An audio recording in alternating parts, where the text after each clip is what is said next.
ልጆቿን በስርዓተ ቁርባን ተዋሕዶላት ደስ አላት ቤተ ክርስቲያን ደስ አላት ቤተ ክርስቲያን በጣም ደስ አላት። እልል በሉ እንጂ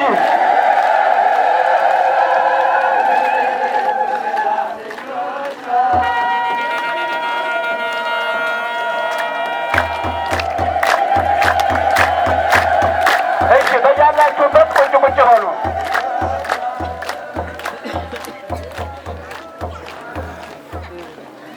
እግዚአብሔር ይመስገን፣ እግዚአብሔር ይመስገን፣ እግዚአብሔር ይመስገን። ይሄ ነው ክብር ማለት፣ ይሄ ነው ልዕልና ማለት፣ ይሄ ነው ከፍ ከፍ ማለት። ከማን ከዓለማዊ ነገር አብልጦ ቤተ ክርስቲያንን ወዶ በሥጋ ወደሙ ማኅተም መታተም፣ በሥጋ ወደሙ ማኅተም መመታት፣ አንተ እኔ ነህ እኔ አንተ ነኝ ብሎ በክርስቶስ ሕግ መኖር፣ ይሄ ነው መታደል ማለት። ከመታደል ሁሉ የበለጠ መታደል በቤተ ክርስቲያን ውስጥ መኖር፣ በሥጋ ወደሙ መታተም ነው። ስለዚህም ደግሞ አሁንም በድጋሚ እግዚአብሔርን እልል ብላችሁ አመስግኑ።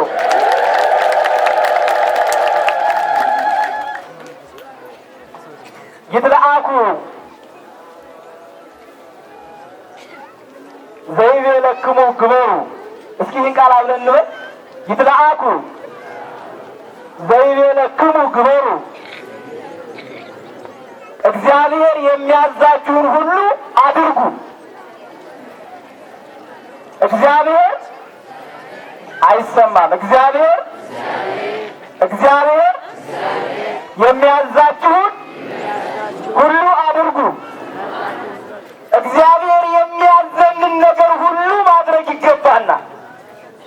መጽሐፍ በዚህ በማቴዎስ በዮሐንስ ወንጌል ምዕራፍ 2 ቁጥር 5 ላይ ስናነብ የምናገኘው ቃል ነው። ይህንን ቃል የተናገረችው እመቤታችን ቅድስት ድንግል ማርያም ናት።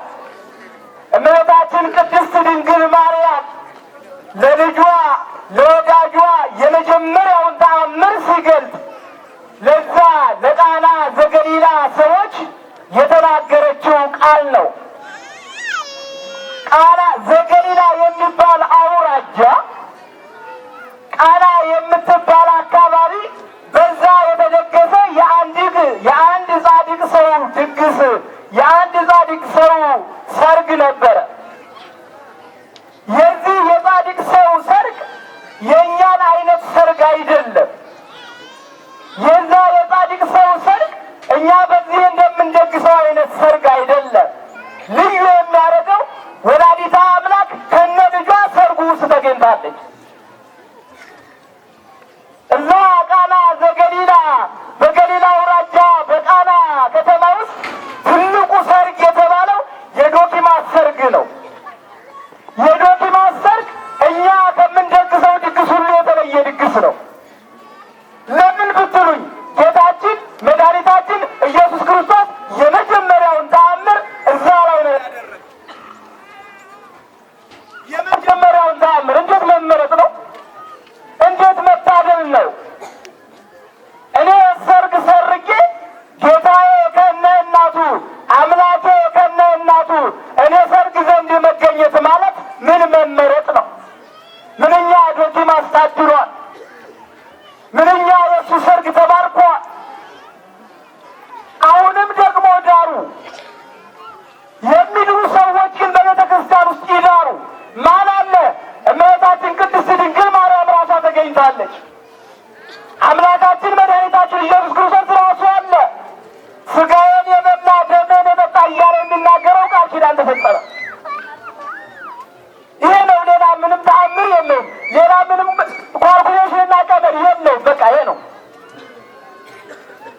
እግዚአብሔርን መውደድ ማለት በዚህ ዝም ብለን ለይስሙላ ባጠለቅነው ማተብ አይደለም። እግዚአብሔርን መውደድ ማለት መስሎ ሳይሆን ሆኖ በመገኘት ነው።